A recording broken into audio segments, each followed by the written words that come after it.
My dad was 63 when they found a pancreatic cyst. Now, the cyst was benign, but for weeks, my family and I did not know that. I'm only 35, and I rarely think about my own inevitable physical decline. But my whole family receiving this news about my father, well, it really changes your perspective on life. We all think that we have time until life proves that we don't. Now, I have a unique experience where my wife and I have run a fitness business for many years, and that business taught us a harsh lesson much earlier than most people, which is that your lifespan and your health span will not match, right? You could live 90 years, but you may only be healthy and capable for 65 of those years. Now, Western medicine is excellent at prolonging a truly disastrous quality of life. And so if you're watching this video and you're still working past 62, and you're hoping to optimize things just a little bit more, then this video is for you. I'm Amzalag. I'm a certified financial planner. My firm and I work with couples who have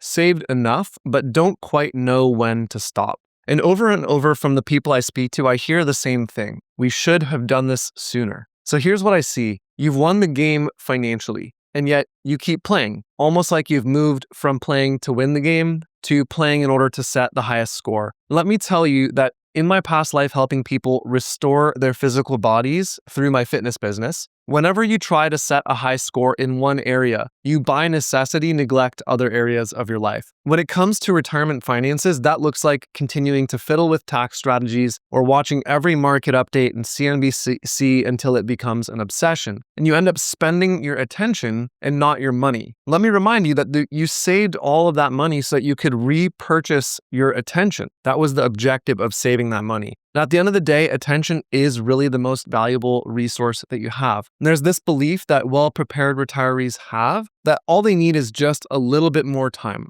One more year, 1% of growth in their portfolio. You'll know this better than I, but it's very easy to get caught in that cycle until it ends by force rather than by choice. By force meaning you get let go of your job or your health forces you to stop. And while you end up a prisoner of that cycle, you naively assume that your health and your energy and your life will preserve themselves for you for later and that you'll get to enjoy those things at a later point in life. And while that could be true, if nothing goes wrong, my father's scare with a pancreatic tumor really shook our whole family awake to the possibility that no matter how hard you try, things can and will go wrong. And so this video is a reminder to those of you who feel you need it to refocus, right? You don't necessarily need another spreadsheet. You need to get honest about what matters. And if you love your work, that's awesome. Then keep going. But if you're still clocking in because you don't feel quite quote unquote ready, then it's probably time to find out if or when you will be ready. And so ask yourself, if money wasn't an issue, would I still be doing what I'm doing today? And if the answer is no, then you're not working, right? You're waiting for something. And if you're not proactively trying to figure out what it is you're waiting for,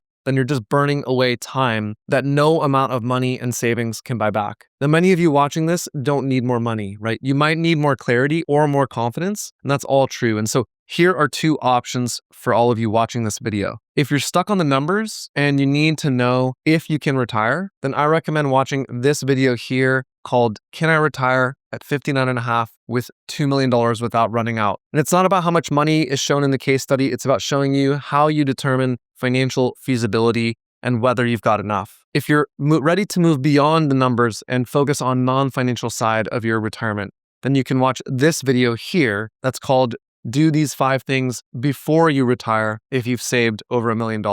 And again, it's not about the amount of money. It's about what things you can put your focus to create a truly intentional and spiritually fulfilling retirement. Thank you as always for your time and attention. See you in the next video.